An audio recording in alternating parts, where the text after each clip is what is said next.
आपके लिए commodity market की जो बारीक बातें हैं उसे आसान भाषा में आपके सामने रखने की कोशिश करते हैं। तो रुक करते हैं हमारे अगले सेगमेंट का, कमोडिटी की ABCD।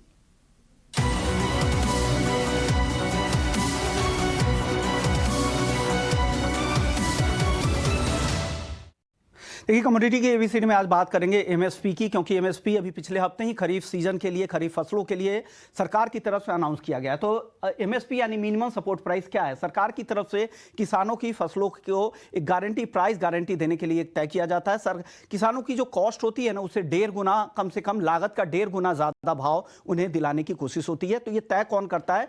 CSCP की तरफ से ये तय किए जाते हैं कि क्या कॉस्ट होंगे और उससे 50% ऊपर क्या भाव हो सकते हैं। CSCP यानी commission of cost of agriculture prices. तो और इसकी गणना कैसे होती है? 3 तरीके होते हैं CSCP। एक तो पहला देखते हैं, वो C2 देखते हैं। C2 में होता क्या है? C2 में जितने भी डायरेक्ट खर्च करते हैं किसान भी फसल के ऊपर, चाहे वो खाद बीज से लेकर जितने भी तरह की चीजें वो खेतों में लगाने के लिए करते हैं, वो कॉस्ट होता है C2 के अंदर में। उसके बाद A2 के अंदर ये सारे खर्चे आते हैं। उसके बाद FL आता है, A2 प्लस FL। FL में होता है आपके जमीन की जो रेंटल वैल्यू होती है वो, और उसका अगर उस रेंटल वैल्यू के ऊपर ब्याज क्या होता है, तो A2 प्लस FL। अब प्लस C2 में हो जाता है जो उनके फैमिली के लेबर्स वगैरह काम करते हैं, उसको भी इसमें शामिल किया जाता है।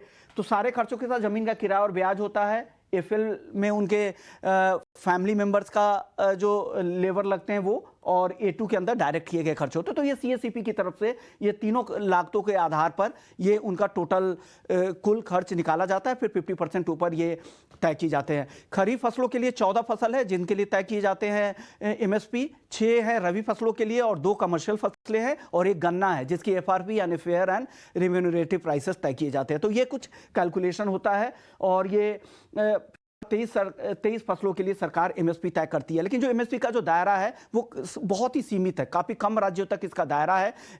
6% ही किसानों को इसका फायदा मिल रहा है। तो सरकार की कोशिश ये है कि MSP का दायरा बढ़ाया जाए। ऐसे राज्य जहां पर किसान इसका फायदा नहीं उठा पा रहे हैं, क्योंकि अभी तक MSP का फायदा ज्यादातर यहाँ पंजाब, हरियाणा, MP, UP के कुछ इलाके, वहीं पश्चिमी UP के कुछ इलाके, वहीं पर इसका फायदा हो रहा है। तो बाकी किसानों को भी इसका फायदा देने के लिए अलग अलग व्यवस्थाएं यहां पर की जा रही है। तो ये MSP के कुछ गणित है जिनको समझना बहुत जरूरी था।